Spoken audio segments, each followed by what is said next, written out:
Hi my friends, CA here with MTK. And on Fridays we talk about family games, board games, and this game, Haleakala from Z-Man Games.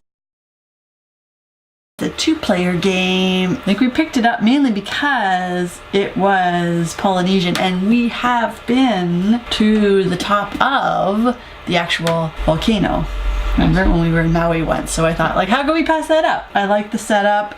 The game board isn't a traditional square, it is round and it is sort of like a bird's eye view of an island with obviously the volcano right in the center. We have a number of play cards that have been put around the outside that you get as you play. There's our scoring board and sort of bonus points that you could buy. Our shaman, you put it on the board that has the huts, those are the villages, and our fishing boat that goes around the island. And then we have these, our own sort of statues, and really the idea of the game is to score the most points, and you get more points by building your statues close to the volcano without them being destroyed when the volcano erupts. On your turn you can do one of three moves. You can take one of your number discs and put it in one of the segments on the island. If you place your disc adjacent to the fishing boat, so either in the segment or the ones just on either side of it, the number you put in that segment is the number in which I move the fishing boat around the board. Where MTK moved the boat is in a place where he has a tile. So that means he can choose one of the two cards that are adjacent to that fishing boat. The cards you pick up you have to play right away unless you have a shell card. You can use it. Shells can be used to purchase things from the store area. And you can use them to buy sort of bonus scoring options. So those are the one cards that you can hold on to. All the other cards that you pick up you have to use on your turn.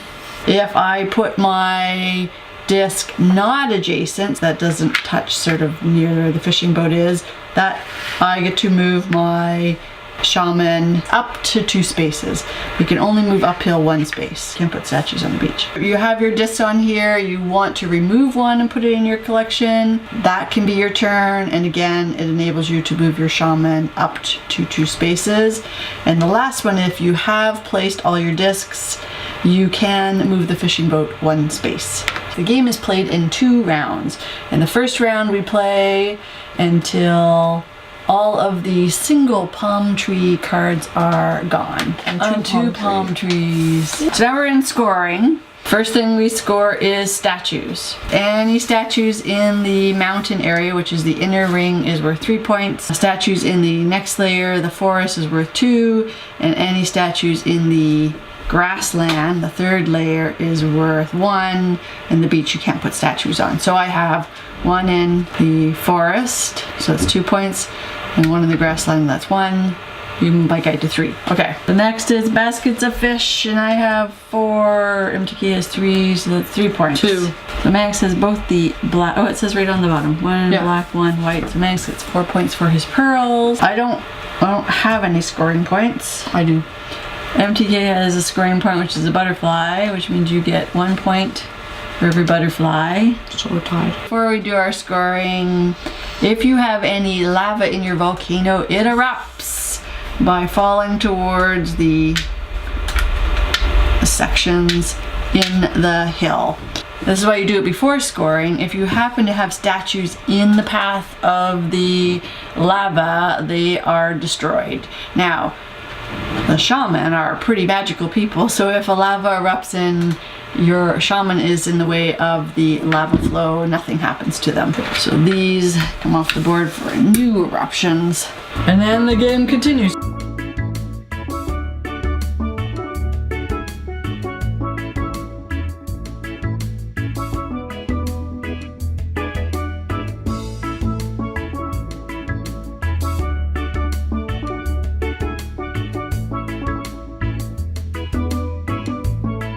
So yes, we're down to near the end.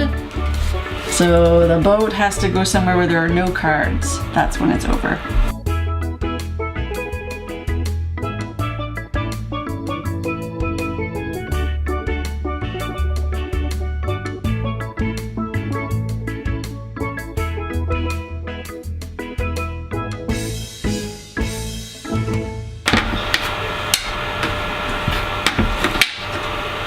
Game's over.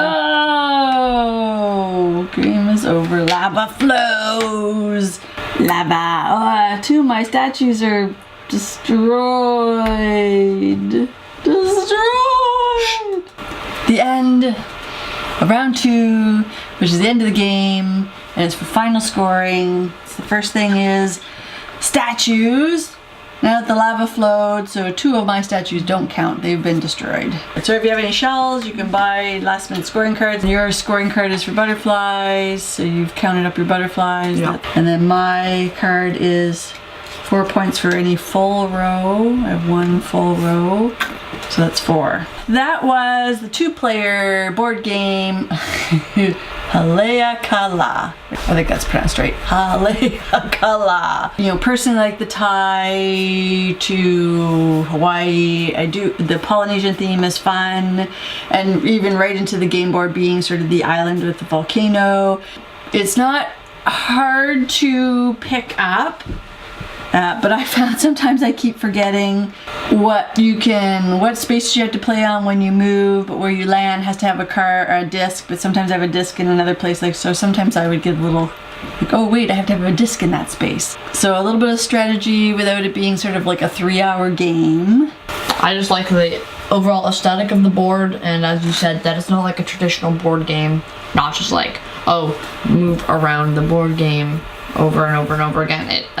It involves different elements, which just makes it a lot more interesting than regular board games. And some of the abilities to thwart your opponent by having, a higher disc amount, so therefore you're getting the first picking cards, and really the volcano part. And as always, you can find us here on Fridays talking about other cool board games and just games that we play as a family, and that you should try out and try to find, because they're overall a lot of fun to play. Yes. And if you haven't already, make sure to subscribe and press the bell icon so you can be notified when more videos like this are uploaded.